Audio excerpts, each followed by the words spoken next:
Um homem fez uma viagem com um grupo de amigos e, durante a viagem, eles conheceram um homem local que deu lembranças a cada um deles. Agora, esse cara em particular pegou essas lembranças sem saber que esses itens faziam parte de uma prática cerimonial que era má e de natureza oculta. Quando voltou de suas viagens, ele colocou esses enfeites em sua casa. Naquela mesma noite, as coisas começaram a mudar e as coisas começaram a acontecer. Ele havia aberto uma porta espiritual escancarada para o diabo entrar direto em sua casa. Ele começou a experimentar coisas incomuns. Havia inquietação em seu coração. Ele se sentia oprimido, como se houvesse um peso enorme em seus ombros. As noites sem dormir e os pesadelos começaram. Ele se tornou um homem cheio de medo. Ele ficou com medo de tudo e de qualquer coisa.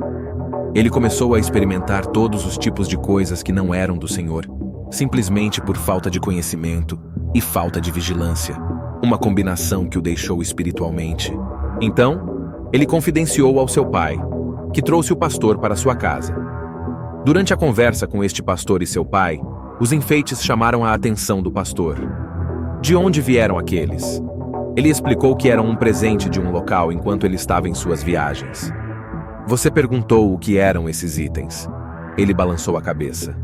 Você sabe alguma coisa sobre o homem que lhe deu estes? Ele balançou sua cabeça novamente. O pastor agora pegou os itens e disse que precisamos queimar essas coisas. Esta é a causa de toda a agitação que você está enfrentando. Meu filho, você está sob ataque espiritual. Então eles começaram um incêndio e jogaram os itens. 10 minutos se passaram. 20 minutos se passaram e esses itens não estavam queimando. Eles adicionaram um pouco mais de combustível e deram mais 10 minutos. Nada, nenhum sinal daquelas coisas queimando. Então, tanto o pastor quanto o pai começaram a orar e louvar o nome do Senhor. Eles começaram a invocar o nome de Jesus. Eles começaram a falar o sangue. Eles começaram a falar a palavra de Deus. E essas coisas começaram a derreter e queimar. A lição aqui é que você deve ter cuidado com quaisquer itens ou coisas que você aceita como presentes. Agora, há uma história bíblica interessante que nos ensina sobre as potenciais consequências espirituais de pegar objetos e coisas. Em Josué 7, a história de um homem chamado Acã, aqui está como tudo se desenrolou. Josué enviou alguns de seus homens de Jericó para espionar a cidade de Ai. Quando eles retornaram, eles disseram a Josué que não há necessidade de todos nós irmos até lá. Não serão necessários mais de 2 ou 3 mil homens para atacar, já que são tão poucos. Por volta de 3.000 guerreiros foram enviados, mas eles foram totalmente derrotados. Os homens de Ai perseguiram os israelitas desde o portão da cidade até as pedreiras e mataram cerca de 36 que estavam recuando em costa abaixo. Os israelitas ficaram paralisados de medo com esta reviravolta nos acontecimentos e sua coragem derreteu. Josué e os anciãos de Israel rasgaram suas roupas, consternados, jogaram poeira sobre suas cabeças e curvaram-se com o rosto no chão diante da arca do Senhor até a noite. Então Josué gritou: Ó soberano Senhor, por que você nos fez atravessar o rio Jordão se vai deixar os amorreus nos matar? Josué sabia que algo havia dado muito errado. Eles tinham acabado de derrubar os muros de Jericó e, além disso, Deus havia prometido estar com eles onde quer que fossem. Mas de alguma forma eles aparentemente se perderam neste ponto da história. Apenas Deus conhece a verdadeira explicação. Depois que Josué orou, aqui está o que Deus respondeu: Levante-se. Por que você está deitado de bruços assim? Israel pecou e quebrou minha aliança. Eles roubaram algumas das coisas que eu ordenei que devem ser separadas para mim. E não apenas as roubaram, mas também mentiram sobre isso e esconderam as coisas entre seus próprios pertences. É por isso que os israelitas estão fugindo de seus inimigos derrotados, pois agora o próprio Israel foi separado para a destruição. Não permanecerei mais com você, a menos que você destrua as coisas entre vocês, que foram separadas para a destruição. Levantem-se e ordenem ao povo que se purifiquem em preparação para amanhã, pois isso é o que o Senhor, o Deus de Israel, diz: Escondido entre vocês, ó Israel, são coisas separadas para o Senhor.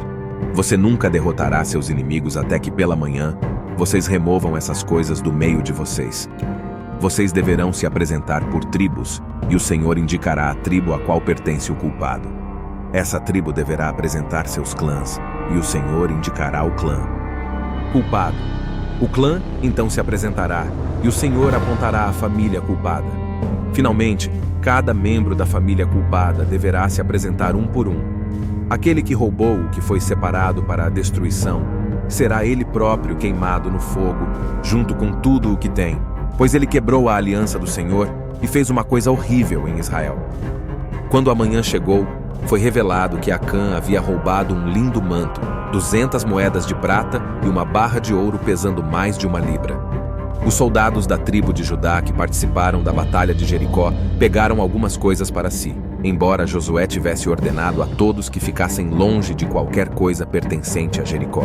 Tudo isso foi uma maldição. A ganância de Acã levou à derrota de Israel em Ai. A história de Acã então termina tragicamente porque Josué e todos os israelitas pegaram o manto, a prata, a barra de ouro, seus filhos, filhas, gado, burros, ovelhas, cabras, tenda e tudo o que ele tinha, e os trouxeram para o vale do Acor e os apedrejaram. A Bíblia conta que eles empilharam uma grande pilha de pedras sobre ele que permanece até hoje. É por isso que o lugar tem sido chamado de Vale dos Problemas desde então. O Senhor não ficou mais zangado com essa história, mas devemos estar cientes de que Acã pegou itens que foram amaldiçoados, e isso resultou em consequências devastadoras. O julgamento de Deus caiu sobre a nação por causa do pecado de Acã. Os versículos 2 a 5 descrevem a batalha e a derrota de Israel. Quase 36 soldados israelitas perderam suas vidas desnecessariamente no que deveria ter sido uma batalha fácil, mas se tornou uma derrota amarga. A Bíblia diz que meu povo perece por falta de conhecimento. Não esteja na categoria de pessoas que perecem por falta de conhecimento. Falta de conhecimento de que se você der 1 centímetro ao diabo, ele percorrerá 1 quilômetro. A falta de conhecimento de que o diabo vai se vestir de algo inofensivo. Não pode haver nada de errado com uma lembrança. Não há nada de errado em aceitar um presente de alguém enquanto estou viajando pelo mundo. Fique vigilante, homem de Deus. Seja vigilante, mulher de Deus. Você sabe de onde realmente veio aquele objeto que lembrancinha. Você sabe qual é o espírito, que atmosfera, ou o que você está convidando para sua casa quando está assistindo aquele filme. Deuteronômio 6, 9 diz que estes mandamentos que eu lhe dou hoje devem estar em seus corações. Os imprimam em seus filhos. Falem deles quando vocês estão sentados em casa e quando caminham pela estrada, quando se deitam e quando se levantam. Amarrem-nos como símbolos em suas mãos e amarrem-nos em suas testas. Escrevam-nos nos batentes das portas de suas casas e em seus portões. Nesta passagem, Deus instrui os filhos de Israel a manter a palavra de Deus em um papel proeminente na casa. Agora, o lar desempenha um papel integral na vida do crente.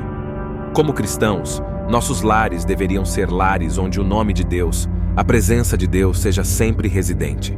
O lar deveria ser um santuário, um lugar santo. Deveria ser um lugar de paz, serenidade e alegria. Deveria ser um lugar onde a palavra de Deus é elevada e vivida. Isso é tudo de bom, e é bom que eu diga, mas em um sentido prático.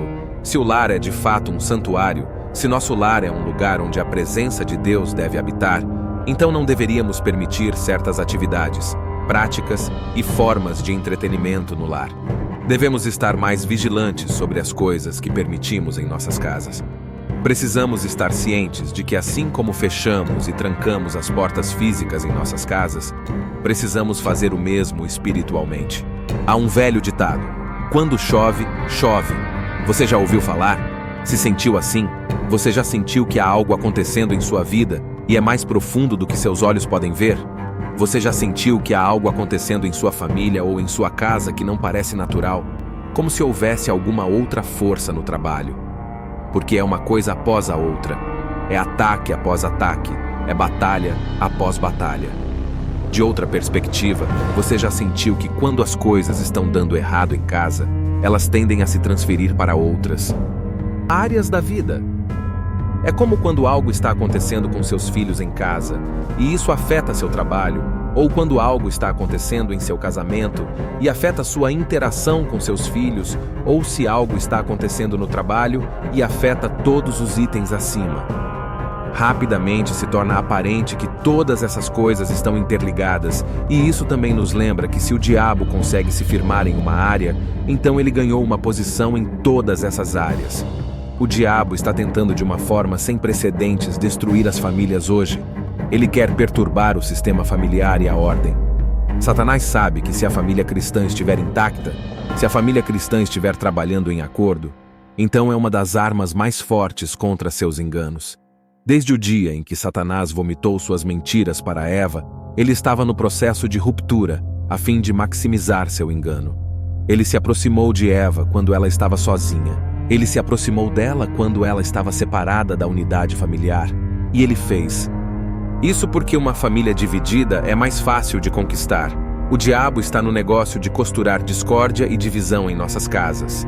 Ele está no negócio de causar brigas e conflitos sem sentido. O diabo está empenhado em fazer com que os corações dos maridos se afastem de suas esposas e vice-versa. Ele quer que os corações das esposas se afastem de seus maridos. O inimigo está empenhado em fazer com que os filhos sejam rebeldes e tenham um espírito queixoso. Satanás quer destruir nossas famílias porque ele sabe que um lar espiritualmente fraco é a maneira mais fácil de nos afastar de Deus. Ele não é novo nisso. Ele já está nisso há muito tempo. A estratégia de Satanás é tentar para dividir e conquistar a família. Imediatamente depois disso, ele instiga a destruição entre os mesmos membros da família. E a Bíblia está cheia de histórias de famílias disfuncionais que caíram na destruição do inimigo. Se Satanás foi capaz de perturbar as famílias de gigantes da fé como Abraão, Jacó, David e Salomão, então devemos estar cientes dos esquemas do inimigo e nos preparar para defender nossas casas. Agora, quando se trata de proteger a nós mesmos e nossas famílias contra os enganos e invasões do inimigo, a primeira questão é: como o diabo obtém acesso às nossas casas e mentes? Como ele tenta obter acesso para perturbar nossas famílias e nossas vidas? Uma das maiores maneiras pelas quais o diabo ganha uma posição em nossas famílias hoje é através da mídia. Música, filmes e mídias sociais são enormes pontos de acesso para nossas famílias. A música acessa nossos cérebros e corpos de uma forma que poucos outros meios fazem. As mensagens na música hoje estão repletas de temas pecaminosos como luxúria, violência sexual, rebelião, entre outras coisas pecaminosas. Esta é uma das maneiras mais fáceis para Satanás obter acesso às nossas mentes e almas. Nós ouvimos as letras com este conteúdo e nos tornamos insensíveis a ele antes que percebamos. Começamos a pensar que esses temas pecaminosos não são tão ruins e que a luxúria, a fornicação, a violência e a rebelião criaram raízes em nossos corações e em nossas casas. Nessa mesma linha, filmes e televisão são perfeitos caminhos para o inimigo se enraizar em nossas casas. Assistimos constantemente a coisas cheias de violência, xingamentos, sexuais e todos os tipos de outras imagens que as alojam em nossos cérebros e corações. Estudos mostraram que, até a 5ª série, uma criança média já viu 8.000 assassinatos na televisão. Pense nisso. Pense em como Satanás pode estar usando isso para ganhar uma posição segura em nossas casas, sem mencionar todo o conteúdo flagrantemente demoníaco na TV e nos filmes. Há filmes completos e programas diretamente sobre espíritos demoníacos e forças espirituais malignas que prontamente deixamos entrar em nossas casas. Estamos literalmente abrindo a porta para que Satanás venha e habite em nossas casas. O mesmo vale para as mídias sociais, que têm todos esses mesmos elementos, mas também tem a sedução adicional da obsessão pela autoimagem e pelas opiniões de outras pessoas. A questão para nós agora é como podemos resistir à OS do diabo em nossas famílias. Como podemos fechar as portas pelas quais o inimigo pode entrar? Primeiro, podemos ser muito mais vigilantes sobre as escolhas de entretenimento que permitimos em nossas casas. Precisamos monitorar todo o conteúdo em nossos lares. De uma forma ou de outra, uma estratégia adicional quando se trata de proteger nossos lares e famílias é que devemos cultivar o culto familiar regular e o tempo devocional juntos. Se uma família estiver começando ou terminando seus dias em oração, adoração e estudo bíblico, o que o torna muito mais difícil para o diabo conseguir uma posição firme naquela família. Essa família se cingiu com o cinto da verdade e com a couraça da justiça, o escudo da fé, o capacete da salvação e a espada do Espírito. Vestindo esta armadura de Deus em nossas famílias, é o que os protegerá contra os enganos e tentações do inimigo. Vamos vestir a armadura como guerreiros espirituais, vamos guardar nossas casas do inimigo, vamos resistir ao diabo e ele fugirá de nós. Amém.